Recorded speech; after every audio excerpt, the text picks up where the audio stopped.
Welcome to the second video in this series where we're building a top-down 2D racer in Godot. What we're going to do in this one is set up collisions on the edge of the track so the car can't escape, and we'll start building the bounce effect that we're going to have when the car does hit the edges and bounces back into the middle of the track. So we'll start off with the track scene open here. I'm in 2D view and we'll set up the collisions on the track itself. To do that, we need some kind of collision detection, and we're going for non-physics here. The car isn't a physics node. The track, therefore, doesn't need some kind of physics node either. So we'll select the root nodes and then click the plus. We need an area 2D again. There's one down the left-hand side for me here. So I'm going to double-click on that, and I'll call this track collision. We have a yellow warning triangle because we need a collision shape. In this case, we're actually going to have two of them, one for the inside, one for the outside. So I'll click the plus to add a child node. And here we want not the collision shape 2D, but the collision polygon 2D. So we're going to draw a polygon here. With that added, a little toolbar appears across the top. When you have it selected, you can use the plus here to create points, funnily enough, this one to edit points and this one to delete points, and we can ignore this one. We're not going to need it. To do this, it's a good idea to have the select tool selected so you don't accidentally move points around and things like that. So with that selected and the green one selected, we can start building the inside shape.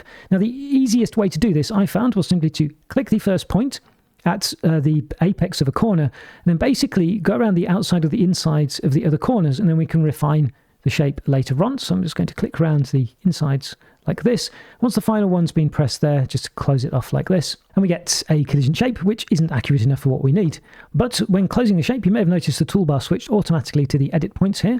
If I zoom in a little bit now, we can either use that to drag the points around, or rather handily, if you see this plus that appears on the line, just click and drag and add points in. And what I'm going to do now is speed things up and just add the points in around the edges so they more or less fit the edges of the track. I already talked a little bit about collision accuracy. It doesn't need actually to be too accurate. You won't notice it when you're playing it, and the player certainly won't anyway, certainly if they've not developed the game. And we can always fine-tune it if needed as well. Okay, so I think that will do for the inner collision shape. We now need to do the same thing for the outer one, but we need to be a little bit careful with this one. So I'm going to select the root node here and then do add again, and we're going to add a collision polygon 2D again. Then with the select tool selected and the points tool, go to zoom in and put a point to the left here.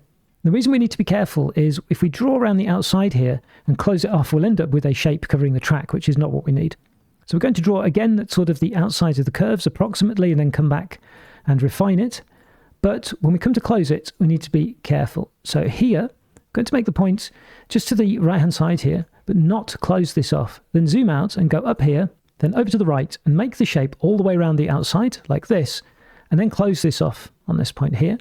And now we end up with a shape that's going around the outside of the track. Now I'm going to do the same as last time. I'm going to speed things up and just add points in to get this more or less conforming to the outsides of the track. Okay, so that's gone around the outside of the track. There is a little bit of a gap here. We can actually move these in to close this off, but the car is no way going to be able to get through this. So this is more than adequate, and I think that looks okay. So now we want to deal with the collision detection, and we face a little bit of a choice here. We can either have the car detect the track and react to it, or the track detect the car and then tell the car to behave. And we're going to do that variant because you'll see later on that we'll actually need to know where the car is in relation to the center of the track to make it effectively bounce back into the middle. That comes later on. The thing to understand is that the track is going to do the collision detection and not the car. So what we'll do with the track collision selected is actually set up the collision layers properly to do this. It's usually, I think, a good habit to do this straight on, otherwise confusion later. So I'll open up the collision section here. This is with the track collision selected. We have the layers and masks, the cause of great confusion when people start using Godot. It's a very, very flexible way to set up what collides with what. So you have what layer am I on? And then the mask is what do I detect? So if mask is set to 1, it means the track collision here detects anything that is on layer 1. Now, in the case of the layers here, I'm going to deselect both of these for now. We want the track collision simply to detect something, and that's going to be the car. So what we can do is click the three dots actually here, click edit layer names, and we'll make a layer name here for car. And I'll hit enter and close. So layer 1 is car. So the track collision needs to detect things that are on layer 1, so we'll set its mask to 1. It doesn't need a layer, not for now anyway. So I'll do Ctrl S to save. Let's go to the car, and with the root node selected, go to the collision on the right hand side. And the same thing here, it doesn't actually need to detect anything, but it needs to be on layer 1 because the track collision is detecting other things that are on layer 1. So we need to leave the car on layer 1, which is car. So I'll do Ctrl S to save. That should now set the track up actually to detect the car. So what we need to do then is notify ourselves when that's happened. And we do that using a signal. With the track collision selected, if you go to the node tab on the right hand side and signals, you'll see on the area 2D, there's this area entered signal. Signals are another area of confusion along with layers and masks, but they're pretty straightforward. Essentially what they are lists of functions that are invoked when the signals are emitted. So when something happens, the signal gets emitted, for example, area entered here, and what it does is go down a list of functions that are connected to it and invokes those one by one. This prevents a lot of trouble inside your code. Let's imagine you have 100 different things inside your game, and we need to know when those things have collided with the edge of the track, for example. What we could do is every single frame is go through all 100 things and ask the question, have you collided, have you collided, have you collided, and so on. And as you can probably imagine, this bogs the program down pretty quickly. Or if we use signals, we can simply connect each of those things up to the area entered signal. And when that happens, the track collision will invoke all of those functions. So we save all of the checking every frame. What we do need, though, is some code where the function can go that this signal is going to call. So we'll put that in the track. I think that's fairly sensible. So we'll select the root node. We'll make a new script. And track.gd looks good. Inheriting from node also looks good. I'm going to hit create. Then what we can do is delete all of this because we don't need it. I'll do Ctrl+S to save. Then let's select our track collision. And then we can either right click and do connect or double click on the area entered. That opens up the signal connection dialog. What we're doing is connecting this signal to a method or a function. It's asking us where to put the function. Well, we'll put it inside the track script.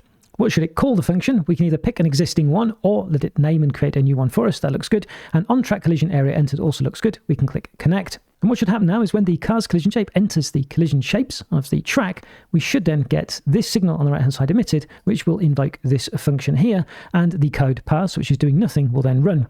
So let's for now just type print, and we'll do print on track collision area entered to check that this is working. So I'm going to run the program and then rotate a bit and drive here. And we can see the on-track collision area entered. Excellent. So that's working. So I'll press F8 to close that down and close down the output. Now the area that's sent in here as a parameter is actually the node that collided with us. In this case, it'll be the car that we have. It would be nice to check whether it is a car though, because then we can invoke some functions on it. For example, like bounce, which we're going to do. To do that, we'll take advantage of Godot's typing. So by typing, I mean what things actually are. So an area 2D is a type or class area 2D.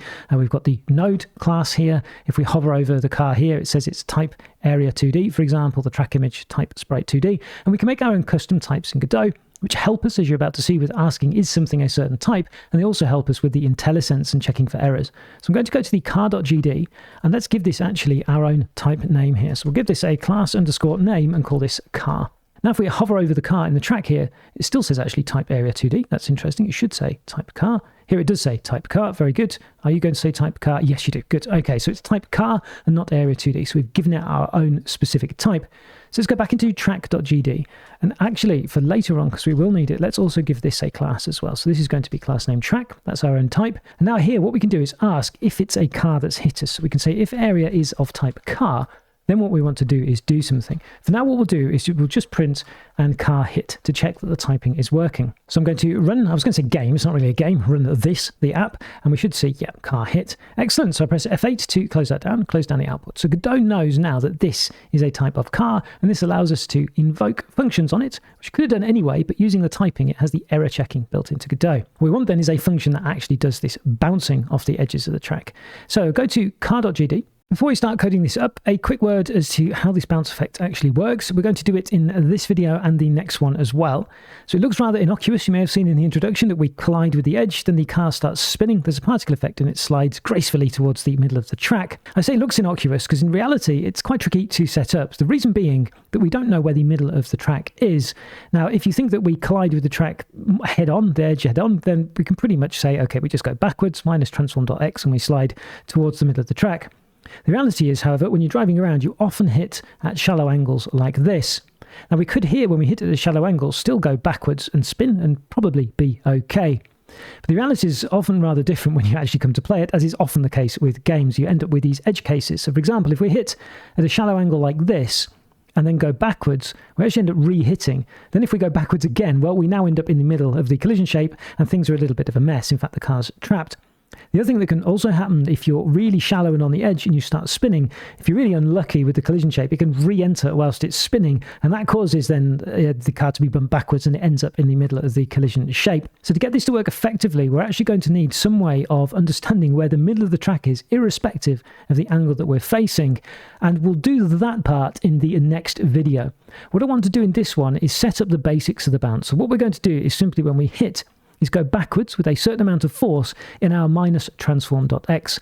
At the same time, what we'll do is have a little bit of time elapse such that the player is unable to interact with the car maybe for half a second or a second or so. So we'll code in some kind of bouncing time and some kind of bouncing force, and this force will be used to basically send the car backwards. And as I've said, it won't be completely bug-free due to these edge cases, but it'll be a good starter for then completing it with the track middle in the next video. So back inside the IDE then, let's drop into our car and into the car script, our car.gd. Let's set up then an export, which we can configure again for each track. That's going to be the bounce time. I've set that at 0.8 seconds. So that's the amount of time that we're basically not going to be able to do anything, and the car's going to be spinning and sliding. Then there'll be another one, which is going to be the bounce force. So this is the speed in pixels per second, effectively, that we're going to slide. And I'll set that maybe to 30.0 to start with. Okay, so now what we want is a function that we can invoke from the track.gd when actually we've hit the boundary. So we'll make a new function called hitBoundary. And when this happens, what we're going to do is invoke a function called bounce. And then above here, we'll write a new function called bounce. Now, this is going to seem a little bit unnecessary right now, but that's because we're going to fill these in with a bit more code later on when we've got the middle of the track and things like that. So please bear with me. So when we bounce, what we're going to do is set the physics process to false. That means we'll do no physics processing, so we'll pick up input and things, but we'll never do the rotation, and we'll never do the throttle either. So we won't have any input capabilities whilst the bounce is running here. Then we're also going to set our velocity to 0.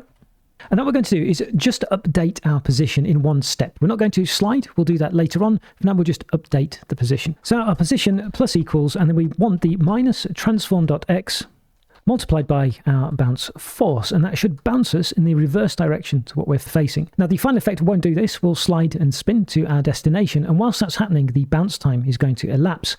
We don't have the sliding and spinning at the moment, so what we'll do is we'll just put a temporary sort of wait in here. So we'll put in a wait, and then we'll get hold of our game tree, and on there we can create a timer, invoking the create timer function. We'll set that the time of the timer to count down for our bounce time, and we'll wait for the timeout signal. The await keyword here basically tells the code to stop and wait for this signal at this line, but don't block the rest of the program. So if you had other functions running inside the script, or indeed the rest of the program, they will all still run. But in this particular function, the code is going to block and stop here, waiting for this particular signal to happen, which will hopefully be emitted after the bounce time, which I think was 0.8 seconds.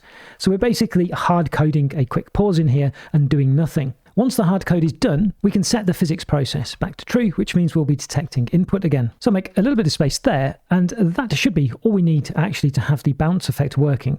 What we need to do is invoke this hit boundary, though, when the car has actually hit the edge. And we can do that from the track. So if we go to the track.gd, and here, instead of the car hit, what we can do is grab hold of our area. We know it's a car, so we can invoke already the hit boundary. And because we've used our own custom types, Godot is finding the function for us, so we don't need to mess around with things like has method and stuff like that.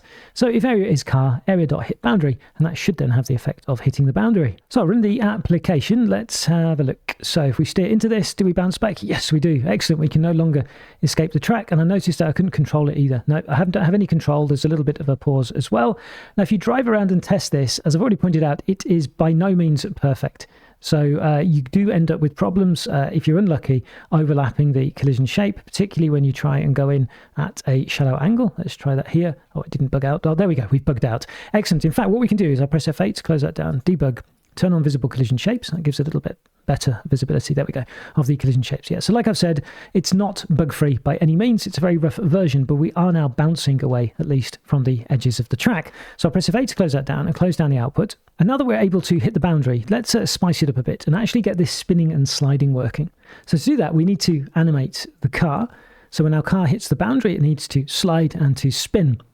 But if we try it with an animation, we'll struggle because an animation requires fixed values. We need to animate from and to, for example. But we don't have fixed values because basically on the track, we could be anywhere on the track. So we can't say that we want to animate from A to B because A and B are going to change as we go around the track.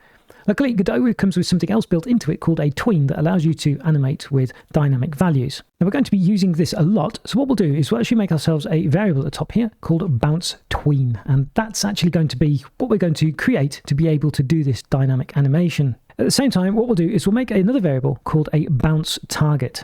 That's going to be of type vector2, and by default we can set that to vector2.0. We're going to set where we want to actually slide to as our bounce target. Later on, that'll be near the middle of the track. For now, it'll just simply be the backwards with the bounce force. So let's go down to our bounce function and see if we can use our tween instead of what we've done here. So we'll keep the set physics process false. We'll keep the velocity 0.0, but what we don't need now are these here. What I'm going to do is comment these out.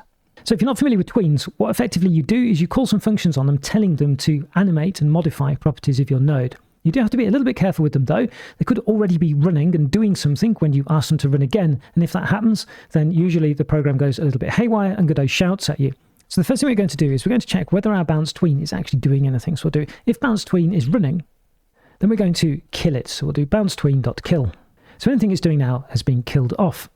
Then what we're going to do is we're going to get a hold of our degrees of rotation, so our rotation degrees, and we're going to reset this to between 0 and 360 using f modulo, so float modulo. What this does is it gets the remainder by dividing x by y. So we're going to take our current rotation degrees and we're going to fmod this through 360. The reason we're doing this is we're about to spin in the tween. Now you can actually have rotation degrees up to pretty much any value you like, but because during the game we'll be spinning lots and lots and lots, it may well be that this gets very, very high. So each time we come into the bounce, we'll make sure that we reset our degrees rotation to a value between 0 and 360. Now visually it makes absolutely no difference. What it does though internally is keep the rotation degrees at a sensible value. Now that we've done that, what we can do is we can actually create our bounce tween. So we'll do bounce tween is equal to and create tween. And now what we want to do is we want to tween or animate our global position and our rotation. To do the global position, we need to know where we're heading to. So we'll set up actually our bounce target. So at the top here, under the velocity, I'll get hold of our bounce target, and that can be set equal to, and we want that to be our minus transform.x multiplied by the bounce force, but we need to add on to that our position. So we'll do our position plus minus transform.x multiplied by the bounce force, and we can also maybe put this in brackets. We don't strictly need to, but I think it makes things a little bit more clear. So we have our bounce target where we want to slide to. Now what we can do is actually set the tween up to actually tween that or animate it from where we are to that target. So we can do that by doing our bounce tween dot, and we want to tween a property. And I'm going to go to distraction free mode here actually by clicking the cross at the top here so that you can see a little bit more of the code. So we need to say what the tween is being applied to. That is self. That's this node itself. We could also use a child node if we wanted, for example. Then what we're updating here is the position, and we're going to our bounce target. And then we need to give it the amount of time that we're going to take, which is going to be our bounce time. And this should have the effect of us sliding over this amount of time from wherever we are to this target. Then we're going to do the same for the rotation. So I'm going to take the rotation as well. So in this case, what we want to do is we want to tween our rotation degrees. And the target here is going to be our rotation degrees plus, and I'm going to hard code this in, 540. So we're going in 1.5 circles here, the idea being that we finish this facing in the opposite direction. And again, this is going to happen over the amount of bounce time. Now, the way this is set up here, these are actually going to happen in sequence, and we need these to happen in parallel. So we're going to tell our bounce tween to do things in parallel. So we'll get hold of our bounce tween, and we can invoke a function called setParallel. Now, the default argument for that there is true, which means we're setting things at parallel. That causes any calls after the setParallel to be done in parallel rather than in sequence. When this is done though, what we want to do is we want to set the physics process back to true, and we may later on want to do some other cleanup as well. So we need to invoke a function when the tween has finished doing its stuff. So what we'll do is we'll write a function actually above here called bounce done. And inside here, we'll set the physics process to true so the player can actually play again. And we need to invoke this when our tween has finished. We can do that by getting hold of the finish signal of the bounce tween. So we can do bounce tween dot, and then there should be a finished on there, dot, and then we can connect this, and we connect it to whatever the function is that we want to call, which is our bounce done. So once this is done, it'll invoke this function. There's one slight problem though, and that is we're parallel. So this would also be immediately invoked. So we're going to turn off the parallelism once we've done these two here. So we'll do parallel is false, or set parallel false. So this is only invoked after these are finished. And I think that should be everything we need. What should happen now is we should hit the edge, we should spin, we should slide, and then we should invoke the bounce done, which will let us start moving again. And with the magic of a bit of editing, there is one tiny thing I have forgotten here that was in the back of my mind. The bounce tween, when we first come into this, won't actually exist. Therefore, this is going to crash. So we'll put another check in here. What we'll do, we'll say if bounce tween, and then we can say and bounce tween is running, then we'll kill it. So when we first invoke this, it won't actually exist. And what we can also do is when the bounce is done, we can actually set the bounce tween equal to null as well. Okay, so I'm going to run the program and let's have a look. Can we crash? Yes. Do we spin? Yes, we do. Cool. That's great. What if I hit this one here? facing backwards, so I don't like that 540 already, but otherwise it seems to be working. There we go, there's the bug. Not working very well, that one. We've ended up inside the collision shape, which we didn't want. We will fix that in the next video. For now though, that's the tween and everything working okay. Cool. I don't like that 540 at all inside here. I did have originally 360 in here, but didn't really like that either, because we ended up facing in exactly the same way, but that's probably actually quite a good thing. So I'll change that to 360, because we slide out anyway, don't we? So let's have a look at this. Yeah, that's better. Okay. It depends really on the angle that you hit, I guess, but it'll do like this. We can always tune it later on. Cool. So I press F8 to close that down, close down the outputs, come out of distraction free mode, go back into 2D view. We've made quite a bit of progress there. The car's now blocked. It can't drive around or escape the edges of the track unless we bug out. In the next video, we're going to fix that bugging out, and we're actually going to make sure that we slide always towards the middle of the track. So I'll see you there for that one.